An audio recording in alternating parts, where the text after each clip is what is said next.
Hatimaye lile jambo kubwa ambalo lilikuwa linasubiriwa na Watanzania wengi, lakini pia wadau mbalimbali wa muziki wa Bongo Flava kuhusiana na mwanadada Zuchu na ujauzito wake, hatimaye leo hii ameweza kuweka wazi bayana kuhusiana na kile chote ambacho Watanzania walitamani kukifahamu. Kulikuwa na tetesi nyingi ambazo zilikuwa zikiendelea katika mitandao ambazo zilikuwa zikimhusisha Zuchu kwamba ni mjamzito, lakini watu wengi wakawa wanasema kwamba huenda ikawa ni trendi au walikuwa wanatafuta kiki yeye pamoja na Diamond Platnumz. Lakini baadhi ya watu wa karibu walikuwa wanawahi kuzungumza na kusema kwamba Zuchu kweli ni mjamzito, lakini tulishuhudia baadhi ya matukio mbalimbali ikiwemo show Zuchu aliendelea kufanya, lakini pia hakuweza kuonekana kama ana mimba kiasi kile ambacho walikuwa wakikizungumza. Sasa kubwa zaidi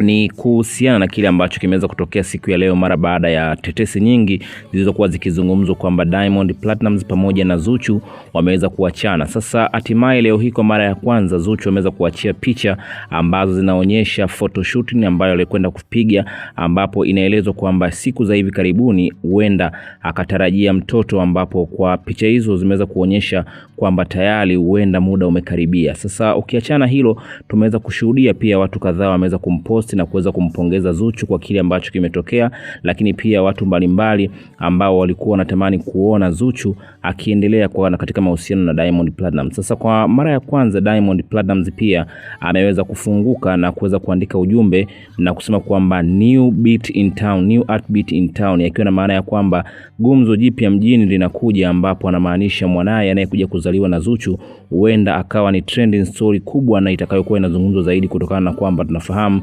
master hao wawili wote ni wakubwa, lakini pia wanafahamika kimataifa.